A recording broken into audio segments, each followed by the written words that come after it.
Howdy gamers, it's Leighton here from Leighton Night, the podcast that you're currently listening to in case you accidentally stumbled upon this, in which case I am sorry, but just wanted to let you know that there is a video version of this episode that is up on our Patreon for all tiers. So if you want to join us over there, depending on the tier, you can get all sorts of cool benefits. We do mini-sodes every week. We do some fun videos.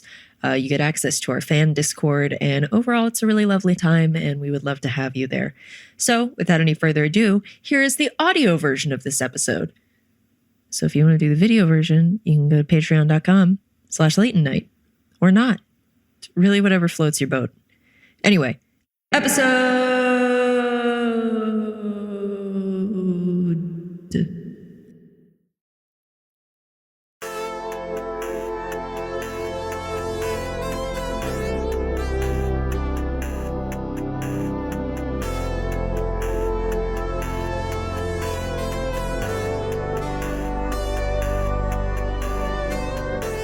So, Jory, keep talking about how much you love Alec Baldwin.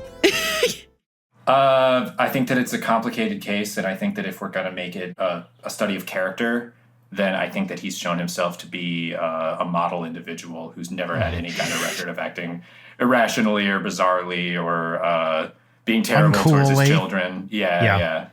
I mean, he's certainly hot as hell. We can all agree on that. So weirdly enough, I never saw like Hunt for Red October or anything like that when I was a kid. Like, I think the first time I was ever aware of Alec Baldwin, and this is weird, but when did The Royal Tenenbaums come out? Like 2003? Oh. Sounds about right, although maybe a little later, but yeah, roughly that. Yeah, he's the narrator of that movie, and I think weirdly that somehow was the first time I was ever aware of him.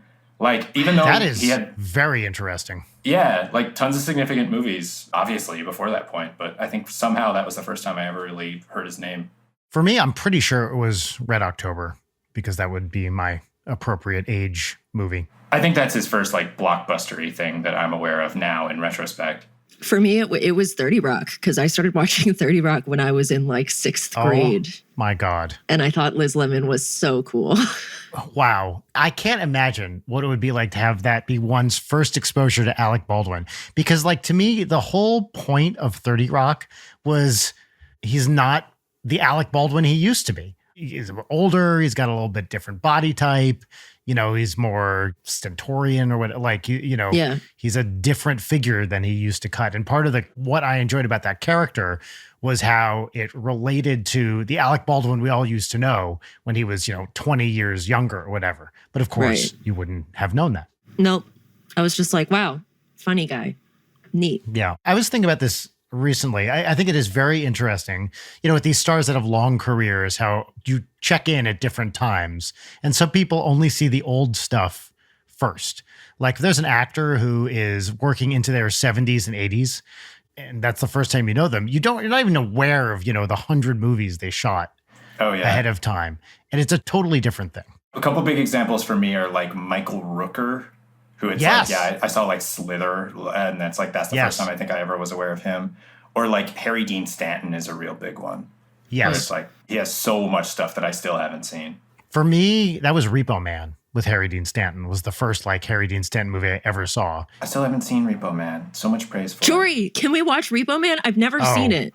I want to watch Repo Man. And I've gotten so much shit for having never seen it. There's a watch along. It's definitely the kind of movie where it's not going to be as great as people say it is. Yeah. It's pretty rough around the edges. It has a lot of great stuff, but it is definitely a victim of its own cult status. It's like a Buckaroo Banzai or a Six String Samurai or something like that, where the movie actually isn't that amazing. It just kind of precedes itself a little. Hold the fuck on with Buckaroo Banzai. This movie Banzai, insists upon itself. Because I could not disagree more about Buckaroo Banzai. Love Buckaroo Banzai. It is a very flawed movie. Okay, sure. There's a lot of insane stuff that happens for no good reason, and nothing really makes sense, and they decide to not describe basically anything. Yeah. That's part of what I like about it. And the dramatic stakes wildly deflate in the third act, so that suddenly it's just a farcical comedy, even though there's been an actual threat of death up to this point. Yes. I deeply love. Actually, I was just talking to a friend about it. Leighton, have you seen Buckaroo Banzai? I don't want to exclude you from this conversation. No, okay. Exclude away. One of my favorite things about having you guys together is that you mesh very well. Finally, the white male point of view is on display. Oh, God. All right, let's stop talking about Buckaroo Banzai. Yeah, let's go back to talking about manslaughter. Yeah. There it is. Thank you, Jory. You're welcome. Brian, you have to repeat the joke that you said that made that funny that I don't think we were recording when you said. Well, I can't remember the setup now. Sorry, no. It was Jory said murder, corrected to manslaughter, and then you said, Brian. I call it man's laughter. And I chortle at that. Right. Yes. I artificially, brought that out, and I still almost did a spit take with my naked juice. So I saw that. Yeah, it was very Thank sincere. you. Thank I you. just had a naked juice last night for the first time in seriously 10 years. I have not bought that kind of product in a very That's long crazy time. because I had a juice naked this morning. Yeah, and you were doing that thing that you see on Reddit where it's like you were sending us photos of your hand holding the juice, and it was like, Brian, And you could see, we know like, something's up here. Yeah, Part of my leg. Yeah. Jory, can I guess what flavor you got? yeah, I this think is you good. can. Was it Mighty Mango? Oh, it actually wasn't. Was it the green one? It was the green one. How was it? I'm not a fan of the green one. Me neither. That was always my favorite, both of that one and of the other one, which starts with an M. I want to say Morningstar, but that's the vegetarian chicken. Not Green Machine. Green Machine is the green one, right? No, I mean the brand. It's called like Morning Hill or something. Oh, Like yes. that. And it's like a semi-local or something because I just got some of this in Ralph's the other day. Jory, I know exactly which one you're talking about, and I can't. I used to buy it at Kroger, which is the Ralph's is a regional imprint of. So that does track. Yes. God, it's maybe like I'm thinking something of the wrong one, farm, though. right? Yeah. Yes. That's It's it's like a little Morningstar? cursive thing at the top. Yes. I just Yeah. had this. Yes. And it's cheaper. Morristown, There's like a coffee one that's really good. Milkington. Yeah. Milkington. Yeah. Stan Milkington was the character I used to play in high school. Wait, was this like a persona that you had at the time? Yeah. He just loves milking. People were off put by this, correct? No, as far as I'm concerned, no one's ever been off put by anything I've ever done. Why would you pay attention to that? We need to put a pin in Buckaroo Banzai, but I had this like embarrassing affectation once where for some reason I in high can't wait. school, I turned in an English paper once. It was something about family, and maybe I had just been reading like The Hitchhiker's Guide to the Galaxy for the first time. I was like a real Anglophile at this phase, but everything about the essay was totally normal, except I exclusively referred to my mom as Mum.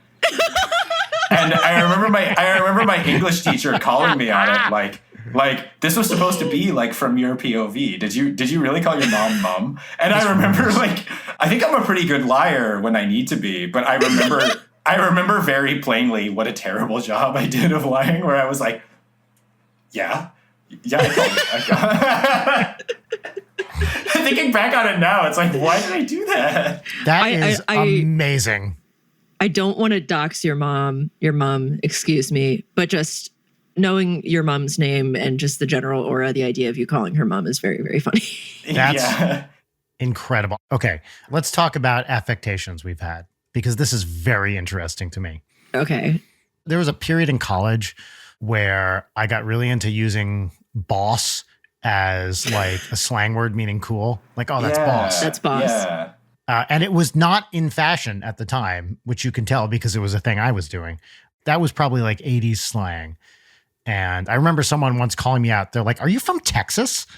Because it was so out of place for a college in Northwestern Massachusetts. That's the first one that comes to mind for me. Most of my affectations probably just have to do with the fact that I was like pretty out of touch and just like had bad taste when I was in high school. Mm-hmm. Whereas now you're no longer out of touch. You're out of time. Maybe that was actually what I was trying for, was that I was like, maybe I was trying to act like I was like an old soul. Because don't get me wrong, I love Steely Dan very much to this day, but like I exclusively listened to like Steely Dan and like the band and things like that. And yes, I would like try to get on with my teachers about it. I had a sculpture teacher in high school whom I would talk to about music, and I would like start talking about Steely Dan, and he would be like, I like Rage Against the Machine. What the fuck are you talking about? Like, yes, I'm 40. That doesn't mean I like Boston. Like, right. My entire life is just a catalog of cringe, but I think maybe a much more put on affectation that is only an affectation now because I flipped in the reverse direction. look, so I was on the school news show in middle school, right? Like I dropped out of orchestra. Really? This is exciting. Oh my God. I played viola for 2 years, and then it was like, you can have another elective and you can, be on the little school news team where you make the news every week. And so I got on there and they let me have my own segment, and my segment could be whatever I wanted. This was like a broadcast thing? I mean, to the school, they would show it on the little TVs, and then they would put it online. So I think how did I not know this? Somewhere they used to be online. Anyway, but the segment that I chose for myself, I'm just reiterating that this is a thing that I chose to present to a school of middle schoolers who were not nice. My segment was called Word Nerd, where I played a superhero who corrected people's fucking grammar. Yes. And I did that faithfully every goddamn week. I had a costume. Oh, Leighton, that is so great. What was your costume? It was a big felt W and a cape, and then like glasses with tape on the middle. That's fantastic. Do you I've have gotten any messages in my adult life like, it's Word Nerd. It's like, no, I have to jump off a cliff now. Wow. Please tell me you see. have a picture of this. I will Please. see if I can find the picture. I think the like AV Club weekly segment Word Nerd would be too cute of a fictional specific. Like if that was in a screenplay, it would feel too on the nose. Mm-hmm, mm-hmm. Yeah. It was like I was willing to subject myself to this shit. Anyway, so I was a big, that early 2010s, like some e-cards, like grammar corrector, I was that type. And so I was very militant about all emails, instant messages, texts, proper punctuation, grammar. If you do anything less, I think you're a fucking idiot. Wow. And now I turn off spell check. I turn off auto caps and auto punctuation. I'm not doing it. We're freestyling. It's coming from the heart. And fuck whatever I was doing then. Also, I was so quiet aside from being on the school news that despite the fact that I spoke every week on the school news, people thought I was fucking mute, and I would be asked if I was mute, like repeatedly. And that pissed me off, so I would not say anything. Great. Good.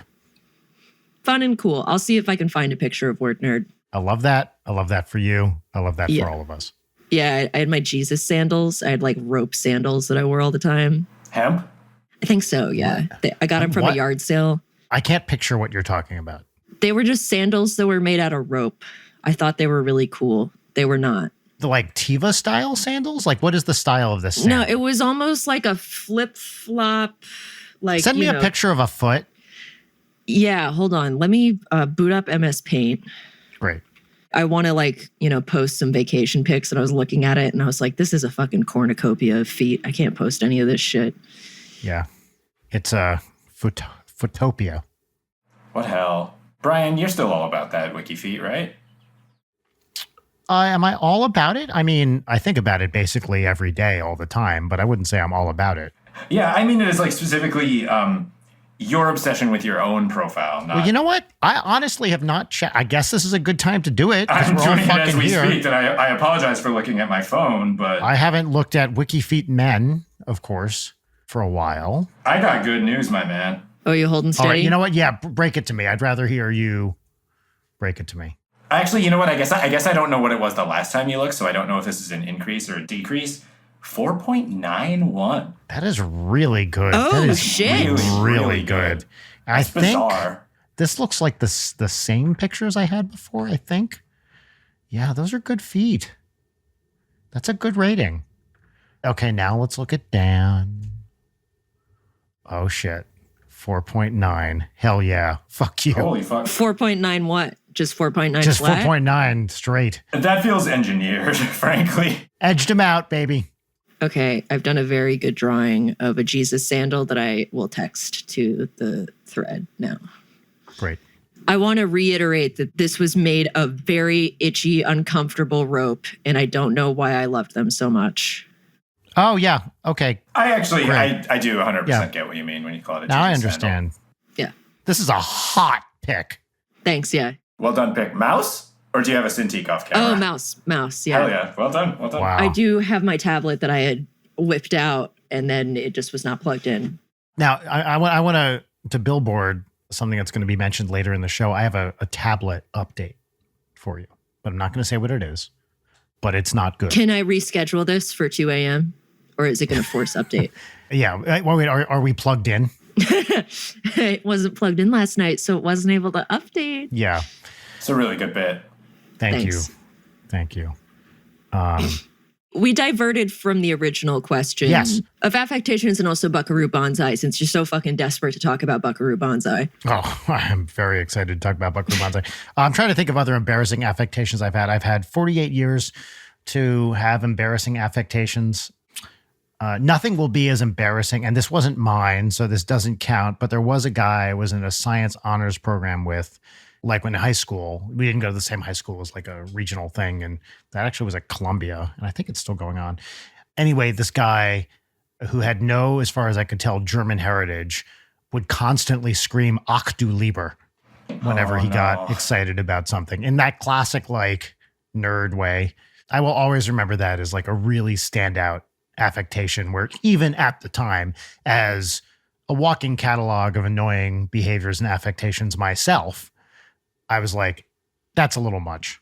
Don't get me wrong, I probably shouted Mein Liebe or something a couple of times when I was a kid, and it was like a reference to Wolfenstein 3D or something. Right. Yes. But it is like, I think back on having known a couple of those kids who would like challenge a history teacher about their knowledge of like what the Luftwaffe was up to in Africa in 1941. And it's like, nowadays we understand the types of like psychological traits that lead a person to be obsessed with the military actions of World War II era Germany.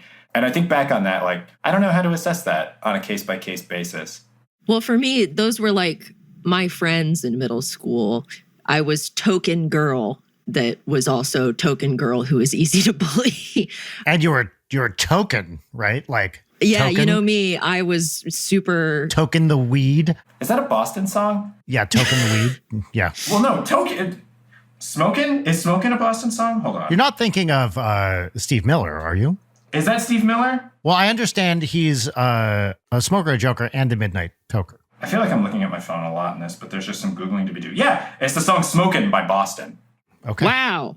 Anyway, to finish that up, I was like with all of the outcast, like super smart, grimy boy. Like that was my friend group of all the like weird gamers, but they were all on 4chan and were obsessed with South Park. And so I was in that milieu. It was lovely.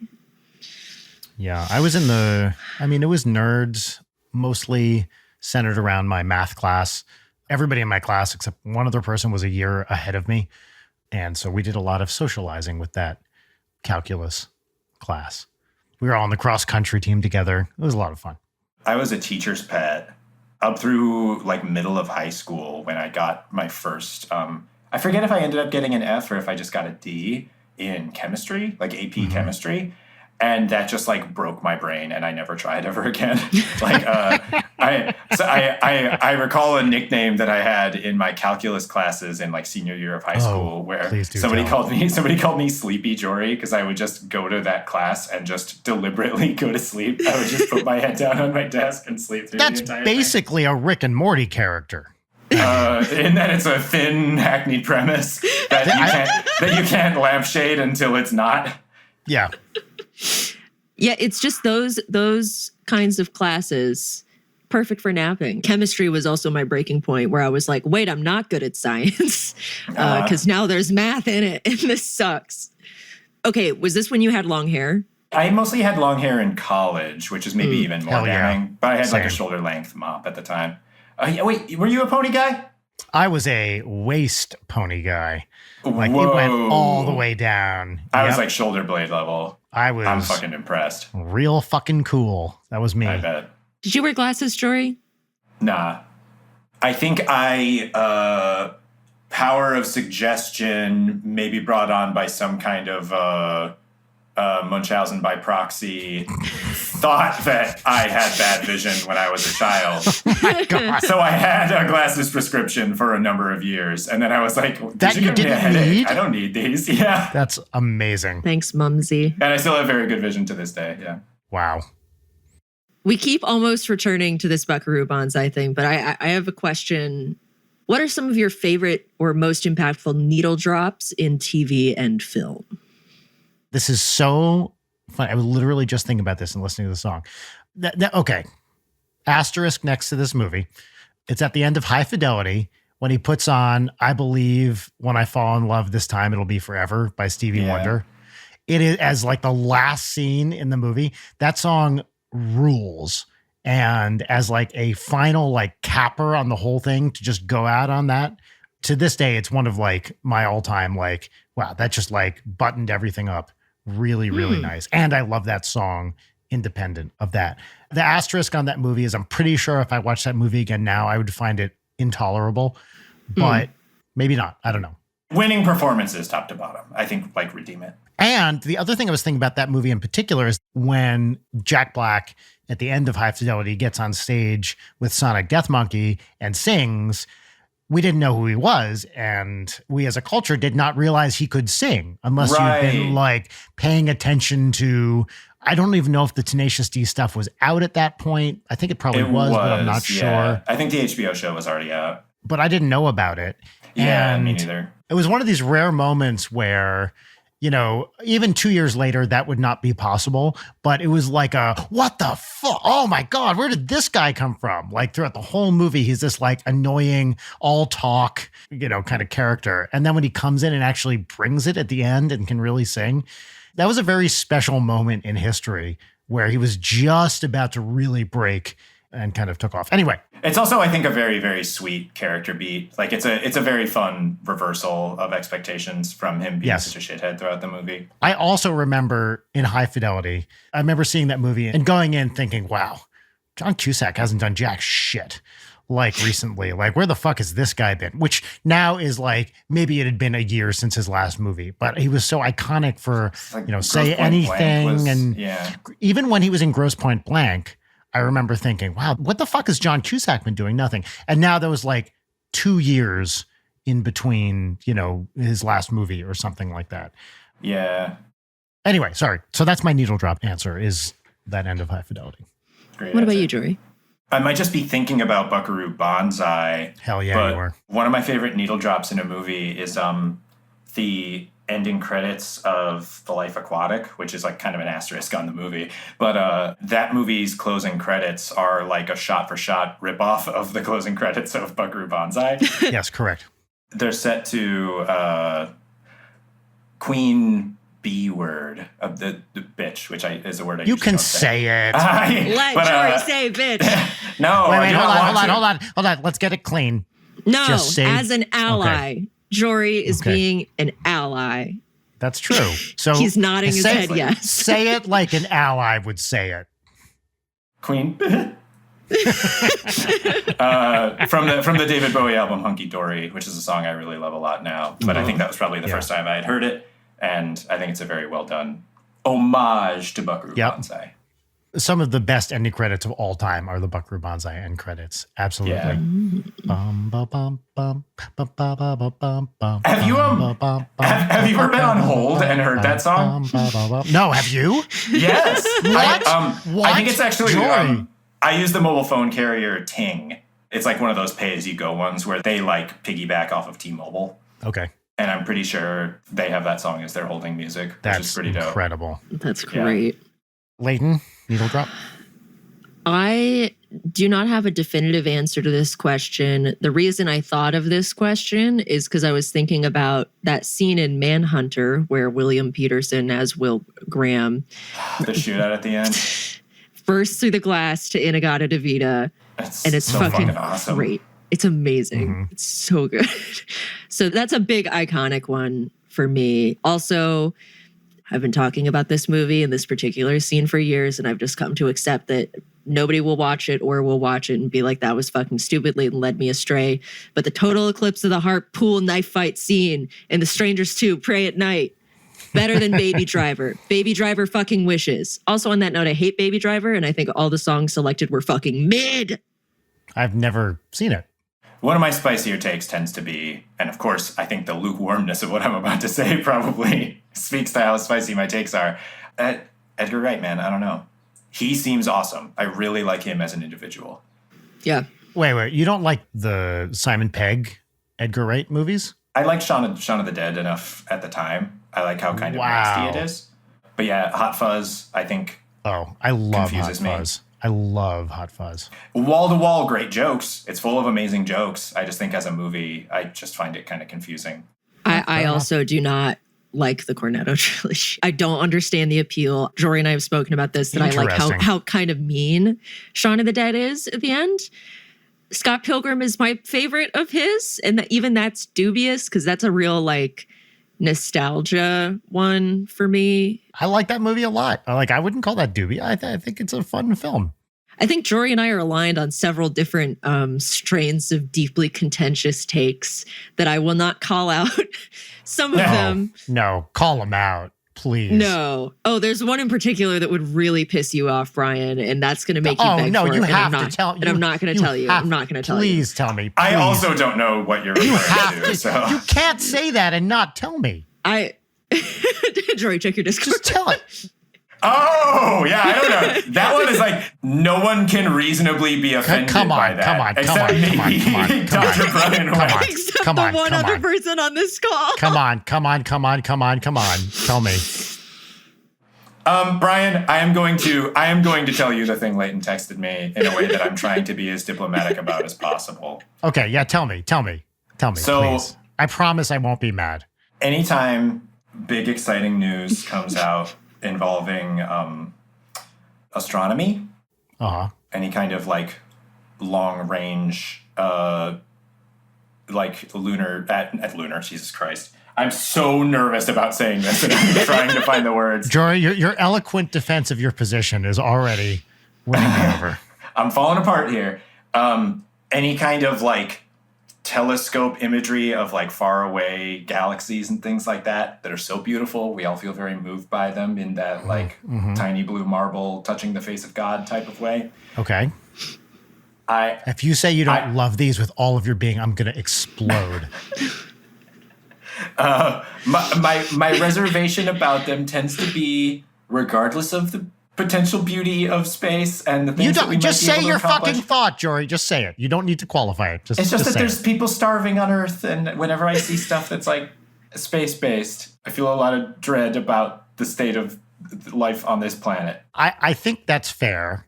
However, if you spend any money on the entertainment industry, then one could argue there's always, hey, we could be allocating our resources differently, right? I know. And I'm not saying your position is invalid, because I think it is a very fine opinion to have. Hey, we should be allocating resources, to things that actually matter. But oh no, none of us. Brian's argument here is very critically well formed and serious. He's taking this very seriously. He's not taking this in the light in which I hope he would. In the extremely lighthearted way in which we kick it back and forth in our very cynical Discord discussions about being depressed and how I will space take this dumb. seriously. Space is dumb. Sure. I don't think space is dumb. You're mischaracterizing my position. What you just said, Jory, was ... space is dumb, and we all heard it. No, I'm saying that my wonderment at the beauty of space is tempered with just a little bit of misapprehension. That's all. I don't disagree with you. Can I tell you, honestly, with a lot of these space stories, I also don't really care about them because I hate the reactions to them. It's like when a celebrity dies, like the performance of being excited about it. Yes. It's like when a celebrity dies and everyone's like, thank God Harry Dean Stanton is gone. Right. I'm going to draw him in a cowboy hat with a halo above the cowboy hat. And I'm going to post that on Twitter like a very normal person and expect praise for doing something completely fucking weird like that, of conflating people with characters they played that meant something to you when you were 8 fucking years old. Shut the fuck up. I have a friend who was texting me semi-recently about black holes and was very concerned that a black hole was going to eat the Earth. And I was like, okay, but are you worried about climate change? And he said no. And I was like, okay, so this is a good example of priorities, right? The black hole will not eat the Earth. It's not going to happen. End of story. I mean, maybe in however many billion years or whatever, sure. On a human timescale, irrelevant.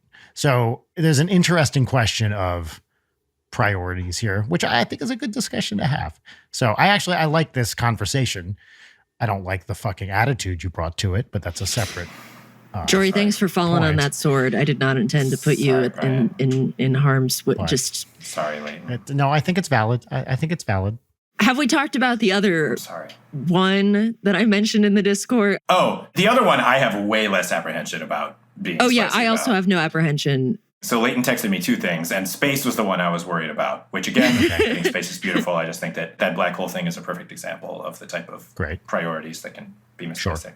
The other one is the movies of Pixar, which... Oh, yes. We've discussed this. I loved the early ones when I was a child, and now that I am an adult, I look at them as morality plays that are repugnant, and I hate them. Repugnant morality plays is the perfect encapsulation of my issue with this shit. Yeah. The one that keeps coming back to me is how much people fucking love WALL-E. WALL-E's a tough movie, yeah. I don't like WALL-E. There's so many issues. I agree with you on this. But the one that I see nobody talk about ever, and I hate being this person, because I try not to be the kind of person who distills all of my criticism down to like one issue and then get very strident and holier than thou about it. Yeah, it's a cinema sin. Yeah.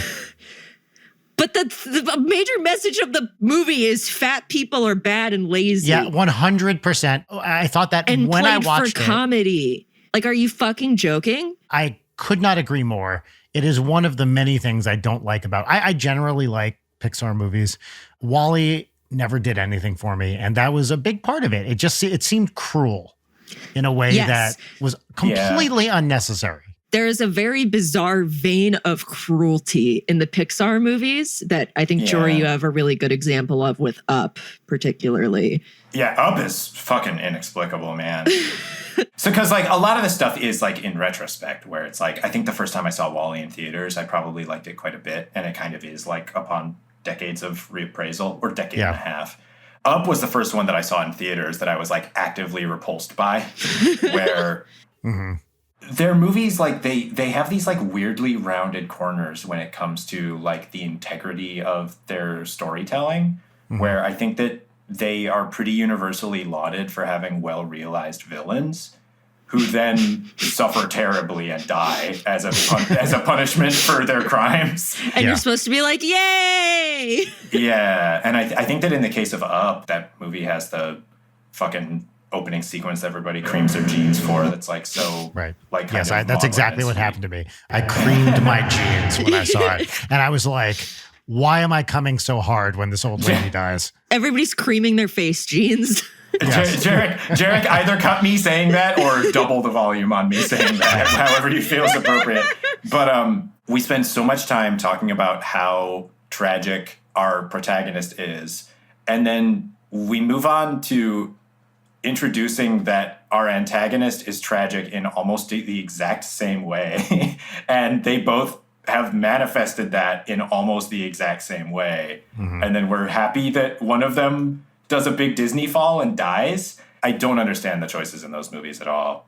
Here was my question about Up, and they never resolved this. As a prequel to the Michael Apted series, it just makes no sense, right? Where are the children? Where are they? They're all being born right off screen. Yeah, but you need to say that. That's what I'm saying. And also, call it Zero Up. Okay, don't just call it Up. I agree with that. Yes. Okay, I'll give you that. The facial gene creamery over the first 10 minutes of Up drives me, and it's the larger issue of the way that... open a gene creamery. The way that people laud Pixar's storytelling, it's so bare bones, I don't think it is a good basis to be working. I think it's a very bad thing to hand to a bunch of, say, art school students and be like, this is the pinnacle of storytelling. Like, no wonder we have so many fucking moralizing teens on the internet who are incredibly draconic about the way that they view the world and any amount of complexity, because everyone's like, Pixar is exactly how media is supposed to be, and it's all supposed to make you feel good. But Pixar doesn't make you feel good. And I say this as someone who likes Pixar movies. The reason people like Pixar is because at least once per movie, there's going to be a very manipulative cry thrown in there. And then people talk about that as if that's a good thing rather than just emotional terrorism.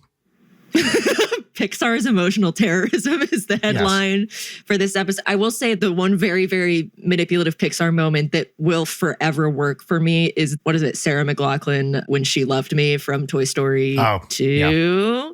Just because that one got me real bad as a kid. Mm-hmm. Is that the sepia-toned flashback of Jesse being abandoned? Yeah. Yes. I also have abandonment issues, so that one hits. Also, Inside Out. Fuck Inside Out. I hated Inside Out so goddamn much. Wasn't very much a fan of that. Oh, Jory, I would love for you to watch it just so we can shit on it. I think that a lot of their movies have very good qualities. I think probably I would say the earlier ones, because they weren't as much of an emotional terrorism crocodile tear factory initially. And I think probably Monsters, Inc., if I think about it, is like a well-rounded, just like fun comedy that has some emotionally sweet moments. Yeah. Maybe not great towards women. Interesting take. Yes. I really love Monsters, Inc., and I think it rides on the voice acting being incredibly good. Great. Not to say that the other Pixar ones aren't, but it's just like a very electric combination. We know Buscemi's in it. We know. Here's my challenge to A24 is to release a series of high-budget horror films that have the exact same titles as Pixar movies. And you can Inside Out kind of easy, rates itself, degloving. Right? Mm-hmm. Monsters, Inc., Monsters University, sure. Toy Story, terrifying. Toy Story 2, 3, 4, slasher films, right? A Bug's Life. A Bug's Life, that's right, as it burrows into your skull. Yeah, the gestation of, indeed, yes. What else we got? The Incredibles could be literally anything. Up is a snakes on a plane situation. That's right. All of these would make good horror movies just with these titles. That's a very... I think someone should do it. BuzzFeed 2011 listicle joke of you. That's what I do. Do we want to try doing Disney princesses reimagined as like hip college students? Yeah, Leighton, here, take this which Disney princess are you quiz that I'm going to write right now. It has one question. Which Disney princess are you? For payment under the table. Okay, great. Your answer is Cinderella. You're Cinderella. Thank you. Congratulations. Yeah. Well, you have to ask Jory. Jory, which Disney princess are you? For Please say Sebastian. What do we think about the design of the characters in the Jon Favreau Lion King and in the upcoming Little Mermaid? I refuse to pay any attention to this. It takes up brain space that I don't want to spend on it. So I don't know what they look like. I don't want to know what they look like. I have zero interest. But it sounds like you have thoughts that I'd like to hear. I don't know. I never know with those movies, whether it's just that there's a lack of family entertainment. But like as an adult with adult friends, I think about those movies like they barely exist. Mm-hmm. But like, yeah, same. The Jon Favreau Lion King is like one of the highest grossing movies of all time. Crazy. Like, yeah. That's nuts to think about. I have an actual child I live with and raise, and we never even once discussed seeing any of these live action movies. I just have zero interest. I'd rather rewatch the animated version. Yeah, I saw Pete's Dragon and Maleficent, which are like, I think maybe like interesting revisionist. Because like Maleficent is like Wicked or something like that, where they're sort of, you know, they're flipping it on its head. Yeah. And Pete's Dragon is more just like, you know, I think that's a pretty short Pete's Dragon film. Right, yeah. Yeah, it's good. It's like a pretty sweet movie. Tonally, it reminds me of like the Spike Jonze Where the Wild Things Are, where it's like adding a strain of melancholy to an original story. Right. They're kind of just like making it into My Neighbor Totoro, I guess. But I don't know if this was just my age group, but were you two subjected to Puff the Magic Dragon endlessly as children?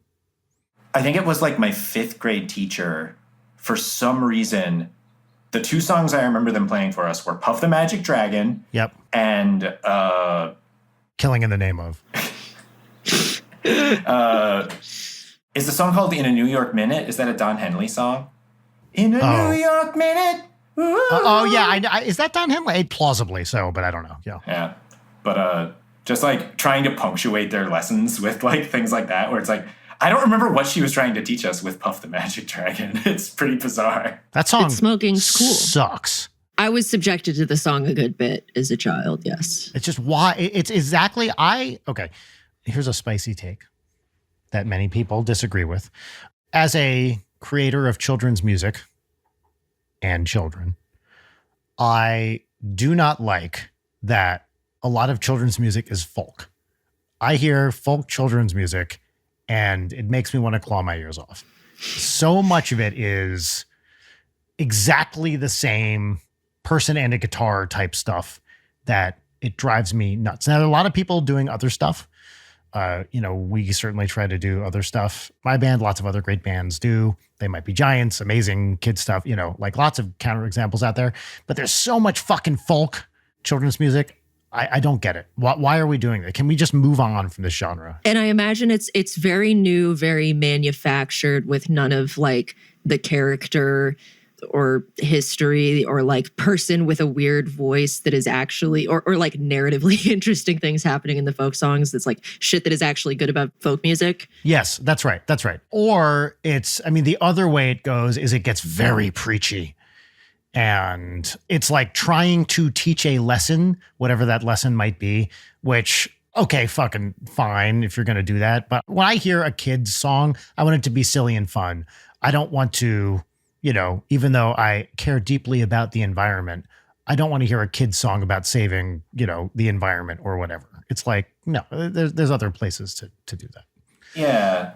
Do you think that's just inertia? Like, is that just an assumption about the form of what a children's song sounds like? I think that's part of it. I think also people who have different tastes than I do actually like it. So I think it does relatively well. It's also easy to make.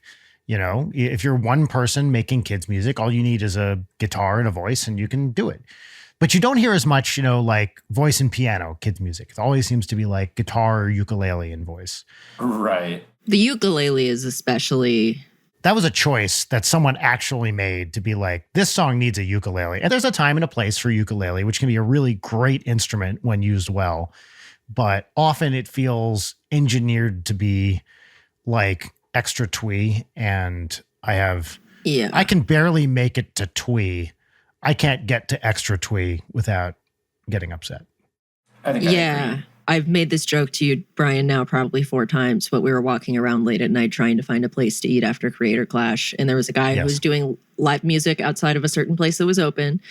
And he was playing guitar, but there was a ukulele laying there. And that was a threat. So we went somewhere else. We also went somewhere else for different reasons. But a ukulele just laying there is a fucking threat. Yeah, I agree. And again, great instrument when used properly.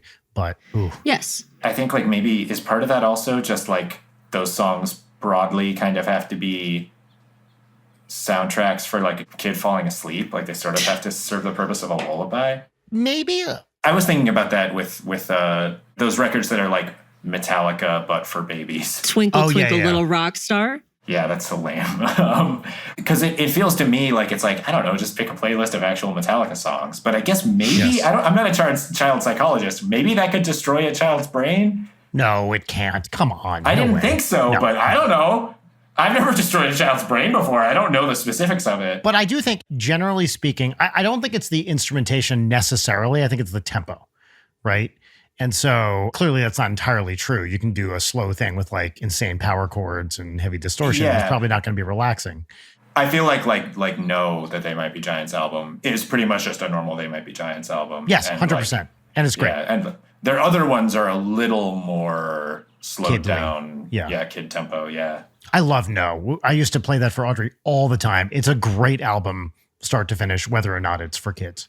When we started making kids music, that was one of my that's how to do it right. That totally makes sense. Before we forget, please finish the Buckaroo Banzai take/discussion. Oh, just a real piece of shit. No, I love that movie so much. I love same. Peter Weller, Clancy Brown, John Lithgow is just so extraordinary in that movie. Yeah. Ellen Barkin. Ellen Barkin is like so underserved by that movie, and she still does such a good job with it. Yes. Young Jonathan Banks. Oh, yeah, I forgot. Who I assume already looked very old by then. Yeah, this is like around the time of Beverly Hills Cop 1, where like he basically already looks like Mike. Just Mike like looks like the same guy got shot with an age-ray. Yeah. So Leighton, the plot with the women characters in Buckaroo Banzai is that Buckaroo Banzai is a rock star secret agent brain surgeon, rocket scientist, who his previous wife, Peggy Pretty, got murdered by the villainous Hanoi Zan. And then halfway through the movie, he meets Penny Pretty. her previously unknown twin sister. And immediately they fuck and get married. And then in the Buckaroo Banzai expanded universe, which is insane, the work of an addled mind, she then immediately gets murdered by the villainous Hanoi San. Yes. Head of the World Crime League. But so one of the things I was going to say is a friend of mine, a very dear friend who is also a Buckaroo Banzai fan, just recently read the Earl Mac Rauch Buckaroo Banzai versus the World Crime League book and said it was one of the worst things he has ever read. The reviews are pretty damning. I've been thinking about reading it. He said it's 600 pages for one thing. That's a fucking manifesto, dude. Yeah, he said it was just awful, start to finish. And I was curious if you had read it, but I guess I have not. But I do feel like the movie, I think, like, cleverly escapes cancellation. There's just like little things and little choices where it's definitely not showing you certain things. Yeah. And it's like the fiction of the world of that character is pretty deplorable. Yeah. The villain is just like as far as I can tell, like an Asian villain stereotype straight out of the 40s. It's pretty gross. But it doesn't come up in the movie at all. Right. Because that's a different, that was going to be the sequel, which never got made, although kind of got turned into Big Trouble in Little China. Yeah, kind of, sort of. Which a movie that also kind of weirdly just like has just the right amount of representation. The thing I think about with Big Trouble in Little China is it's like, maybe the white protagonist is just enough of a dipshit. Oh, he's an idiot. He's a total idiot. If he was like a swaggering hero who like succeeded at his goals, maybe the movie would feel grosser. And not a complete himbo. Yeah. When he shows up in the glasses and the tie to the brothel, that's A+ Kurt Russell right there. Yeah. If I could choose to look like another human being, I might pick like that era Kurt Russell. It's pretty great. Or like Nick Cave. I don't know. Mm-hmm. Should we move on to segments? Yeah. I feel like we went back to the pin in Buckaroo Banzai, and then I was really negative about it. No, I don't. It's a great movie, and its idiosyncrasies just make it better instead of worse, which I think is really as a rare. misogynist, I find those plot points that some might find icky a selling point. Absolutely. And a never better Peter Weller also. Like, oh, yeah, he's extraordinary in the movie. Peter Weller had a real run there with Buckaroo Banzai, RoboCop, and Naked Lunch. I mean, like, what else do you fucking want from Peter Weller? I always forget about the Naked Lunch movie. I've still never seen Naked Lunch. It's fine. Yeah, it's kind of just like a Cronenberg anthology. Look, I'll take a Cronenberg fine, because a Cronenberg fine is at least way more. I mean, fucking Crimes of the Future. What a mess, but it was awesome. I still haven't seen it. Getting nowhere near it. There's only so much Cronenberg I can handle, and Naked Lunch is pretty much the extent of it. Yeah, have you seen The Fly, Brian? I like The Fly. Yes. Okay. All right. You like The Fly? He's a monster. Look. He had some... The way he treats women in that movie. Brian. I think he had some good points, is all I'm saying. I'm not saying he's perfect, Jory. I'm just saying he had some good points, which were well expressed. Look, whether you agree with his position or not, you have to agree. You have to agree. That guy is fucking cool, and he has that it factor that so many of us desperately crave. It's all clicking into place now. Brian's always talking about, you got to look beyond the veil of flesh, Jory. That's right. Get in this teleporter with me, Jory. Yeah. We've been down this road so many times, and every time I go, all right, wait a minute. Next time, soon. So it's going to happen. I've been too polite about it. I just realized. Slightly off camera in that studio is a pod. It's just a giant pod. Yeah. Troy, will you come into my garage real quick? Just real quick. Jory, just go first. Go first to close your eyes. I have wine of a fine vintage in here. Yes, that's right. For the love of God, Brian. See, this is the kind of erudite reference that only people with a 7th grade education would understand. All right, let's move on. Our first segment this week, as it is every week. Now, this is my favorite time in the show. Now, Jory, you've been on the show more than anybody. Is that actually true? It is. I think the only person who might beat you is Jarek, but I think it might be you, Jory. I think, is this number 3 on the main feed? I think it's 4. I think it's 4 because we've publicly posted some of our Gabagool School episodes, right? Yes. Oh, yeah. And the Saw episode was on the main feed, I think. God, I forgot about that. Oh, yeah, it was, wasn't it? So this might even be 5. I have Max queued up with Saw 2. I mean, I know we're talking a lot about trying to keep this short, but... Yeah, let's just watch Saw 2 right now. The first segment this is our pop culture recommendation segment. And as always, I like to keep this introduction short. The segment is called What's Poppin', and the theme song goes here. What's poppin'? What's poppin'? Great. Brian, are you okay? Why? What is this, Brian? What's going on? We have one segment on this show, and it's Peaches and Lemons. Mm-hmm. Are you... Jory, back me up on this, right? I just We've get only ever worried had when I the hear one. this kind of arch tone, and I don't even understand where it's coming from. Mm-hmm. Like, is this just like a high concept bit? I'm so tempted. If it wouldn't kill the recording, I would absolutely close this tab right now. That's not funny. We've been doing this for 166 episodes. There's only ever been one segment. Okay. And you've always been the host. Brian, let there be like a beat of silence there in the recording, like he's going to insert music later. Mm-hmm.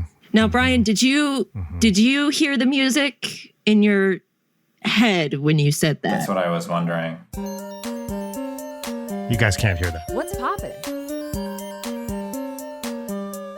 What's poppin'? You know, Answer Brian, your question, Brian. I don't want to humor this. I feel like it's counterproductive to your mental health.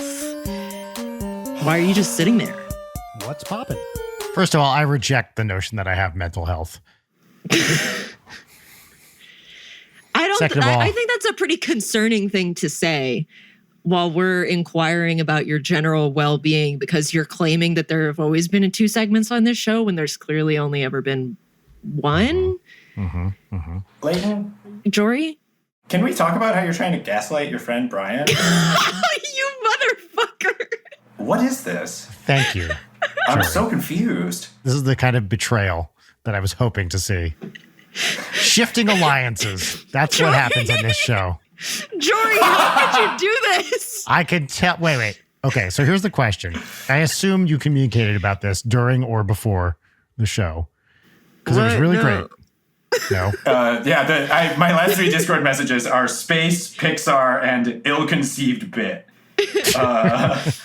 Well, that was really great. And I do want to thank you both for providing some additional segment content. Jory, that was like a fucking Pixar villain turn for you. That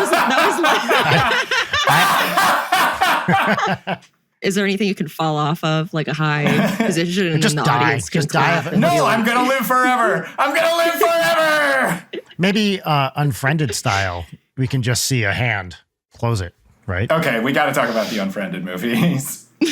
Brian, have you seen Unfriended? No, but I've seen clips like I do with all horror movies. I've read the Wikipedia plot summary and I watched a few clips. They're fucking good. Everyone's lying to you. Unfriended is actually fucking great. And Dark Web, oh my God. So utterly underrated. They're genuinely great. I love them so much. Okay, I'll have to. I'm writing this down. Jean's Creamery. All right, Leighton, what's popping? I was thinking maybe Jay Leno could be the mascot, and it's the fact that he's covered in denim from head to toe. And That's right, denim and milk. Denim sopping with milk. Yeah, I really like that. That textural experience. that slap, yeah. Which we use as like cheesecloth to make Greek yogurt. Ugh. Right? Filtered through Jay Leno's jeans. Ugh. Yeah. Leighton, what's popping? What's popping for me, I have multiple pop-ins. There's a book called Fatal Vision by Joe McGinnis, which is a really, really good true crime book that is the kind that was so good that when I finished it, I felt bereft. Incredibly long. It's about this guy, Jeffrey McDonald. He was a Green Beret surgeon living on base in Fort Bragg, North Carolina with his family. His family gets murdered and he's like a little bit cut up and he's like, the hippies did it. And then he gets away with it for way too long.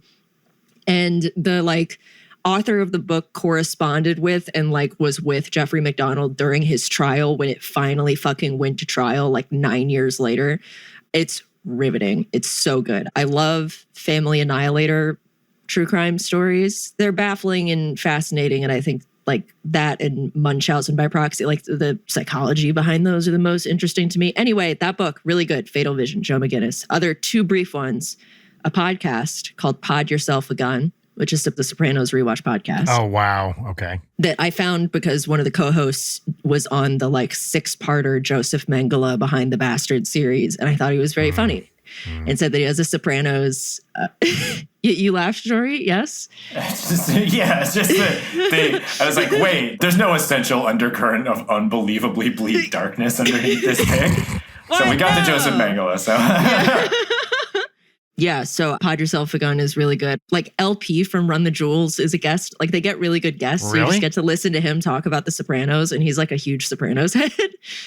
And then my last one is a YouTube channel called Very Vague, but it's VEIG. And it's this 3D artist who does incredibly cool stuff in Blender and has like some of the best Blender tutorials I've ever seen. Because there's like a little history lesson and then approaches. There's one that's like, here's how to get an anime, like old school 90s anime style. There's one that's like, here's me going through the process of trying to recreate a David Hockney painting.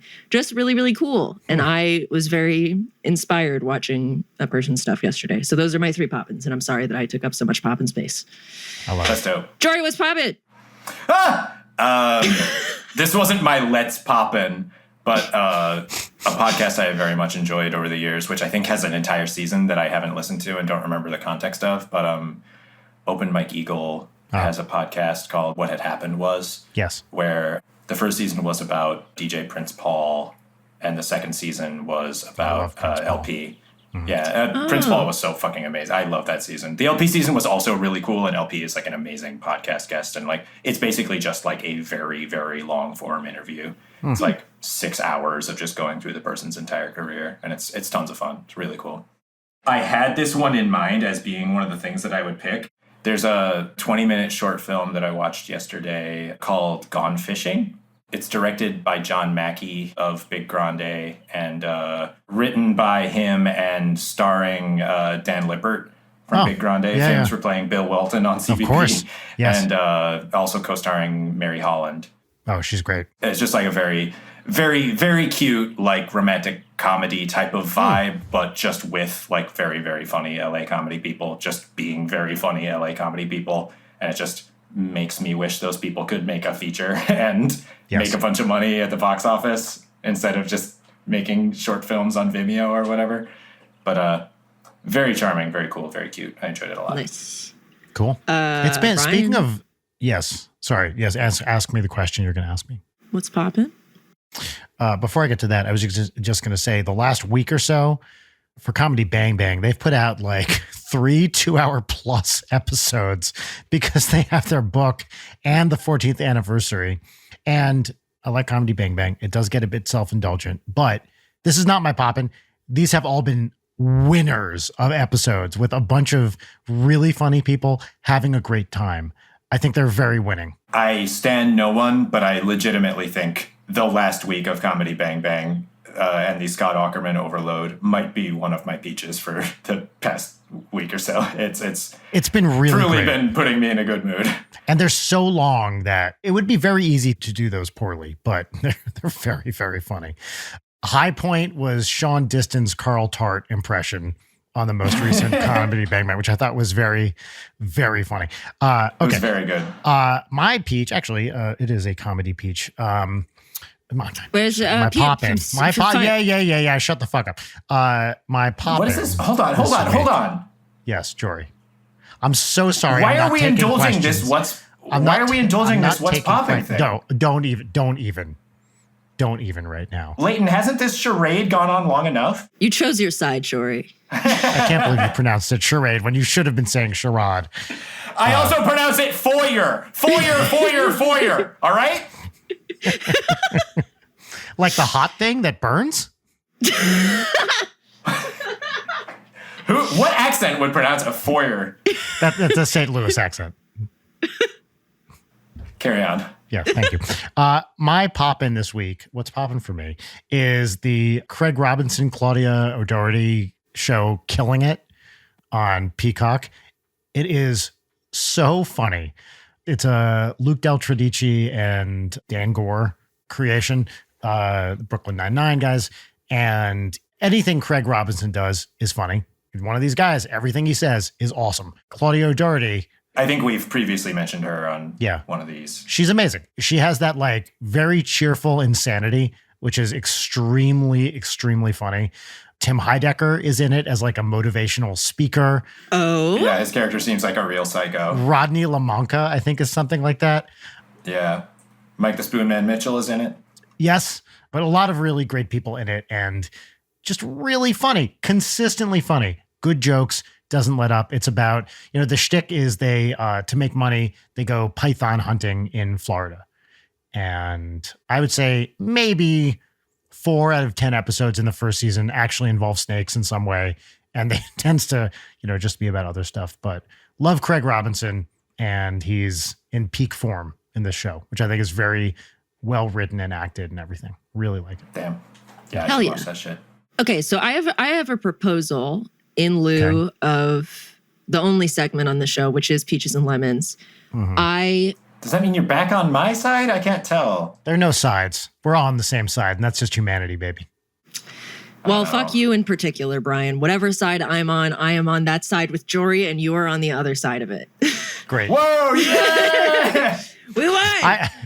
Jory and I are also united in another way, in that I am making the executive decision because he's here and because the date is May 2nd.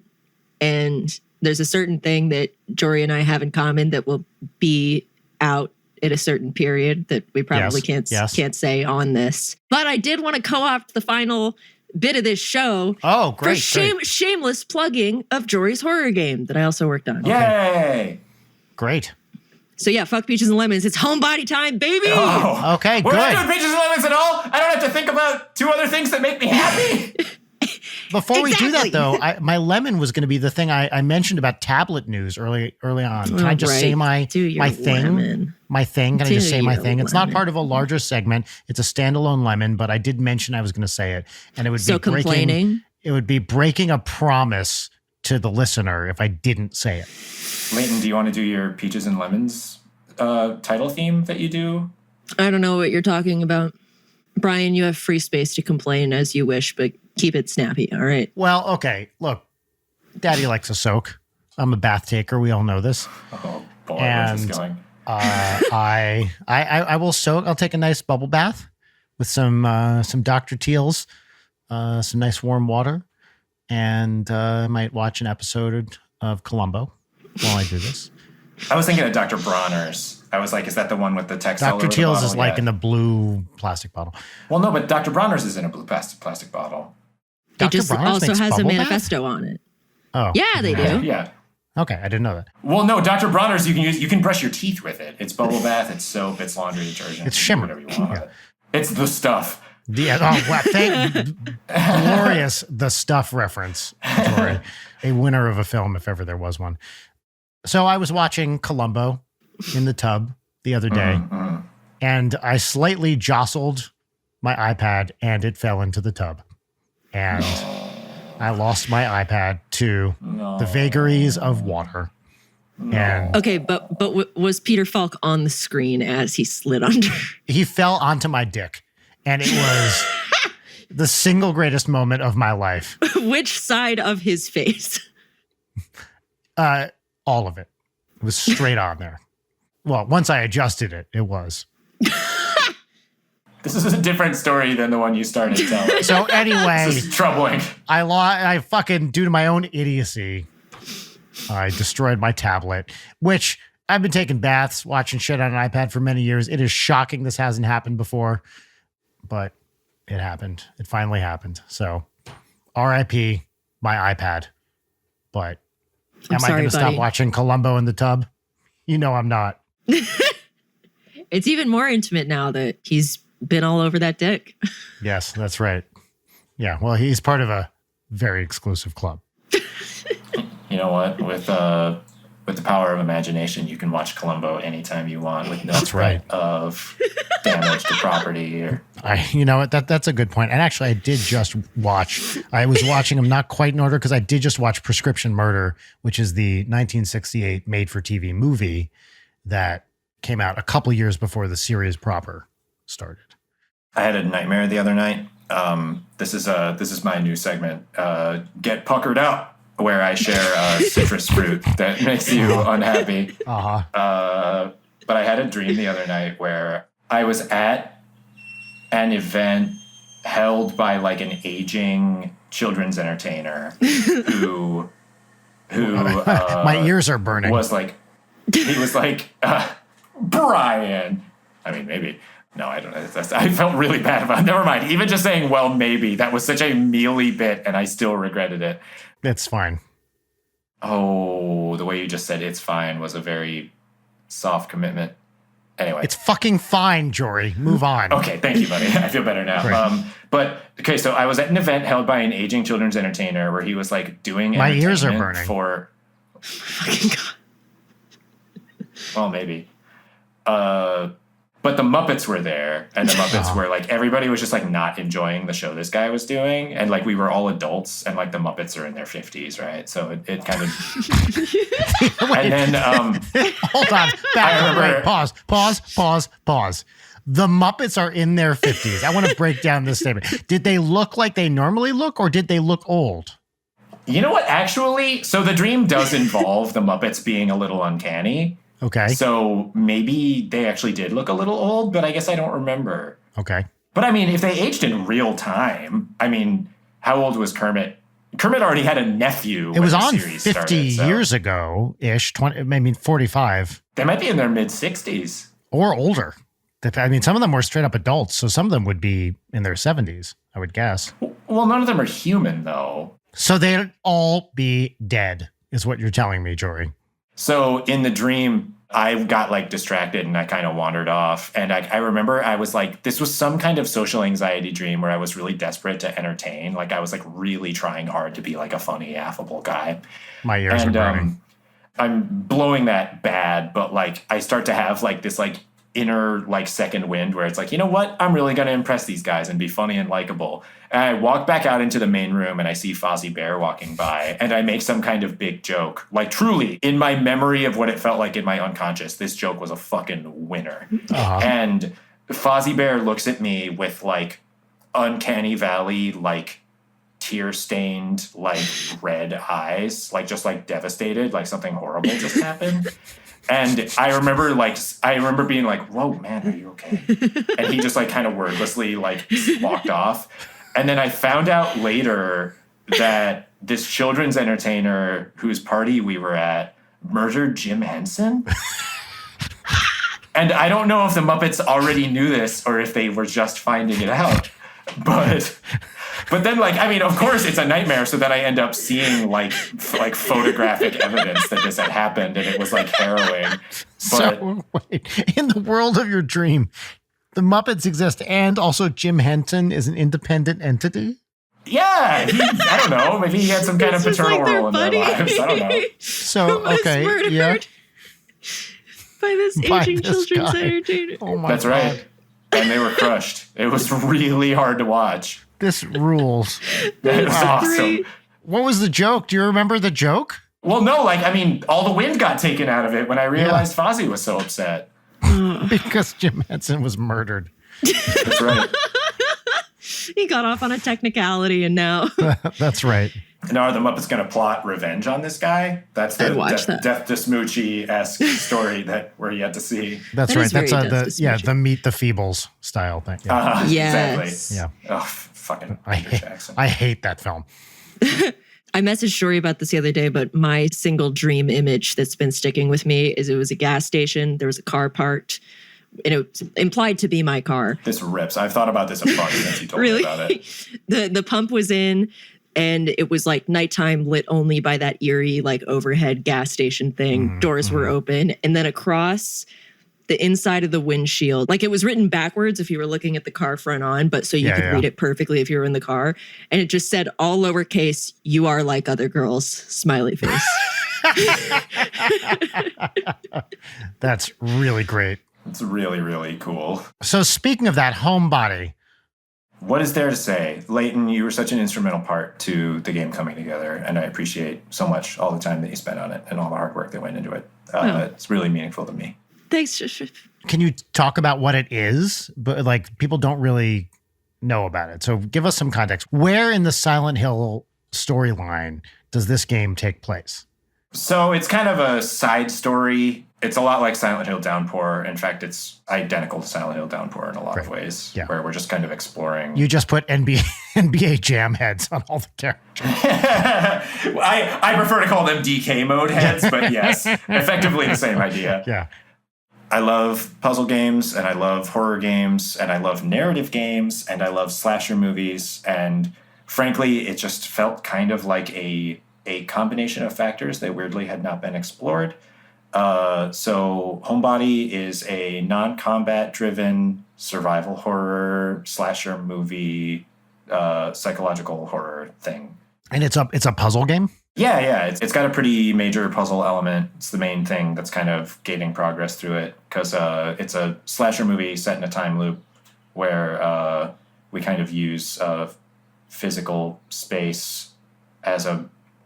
People haven't played it yet, so I'm in a mode where I want to start doing like postmortem and talking about the themes and shit. Yes, I wanted to let you lead this. The way that I pitched it to other people, in me being like, I worked on a horror game that's coming out soon, is like, it's an A24 movie, but it's a horror game, which cheapens it very deeply. But I think that, one of my pitches was going to be that I've been playing Homebody the past couple of days, and I love horror movies. I love watching other people play horror games. I usually cannot, for the life of me, play horror games. Homebody is the exact horror game that I can play and enjoy, and that is like so rare for me. But if you played Dream Daddy and you liked Dream Daddy, or you like episodes where Jory is on this show and we talk to Jory, the game, despite being a very depressing horror game, has jokes in it and is funny and characterful, which I think is like a really rare thing for a horror game. So if you vibe with that, there's more of that. For sure. Like a big part of the goal was like tonal variety. Yes. It's very emotionally dense and pretty sad at times, but also, we really strive to make it characterful and funny and interesting. And I'm really happy with how it all came out. I think we were very successful with having a lot of things where a very funny thing happens and then a really fucked up thing happens, or vice versa. And that's my favorite thing that a horror can do. And I think, hey, folks, does your brain not work right? Because mine doesn't. Try new late night with Brian Weck brain pills. SSRIs. It'll fix your fucking brain. They're LNRIs. No, but if you have brain issues. Late night reuptake inhibitors? Yeah, why not? Couldn't you just slow down on listening to the show if you were trying to... Here's what that would be like. If you're trying to be happier? Yeah. Oh, no. I don't like this joke. Can I go to the bathroom? Yeah.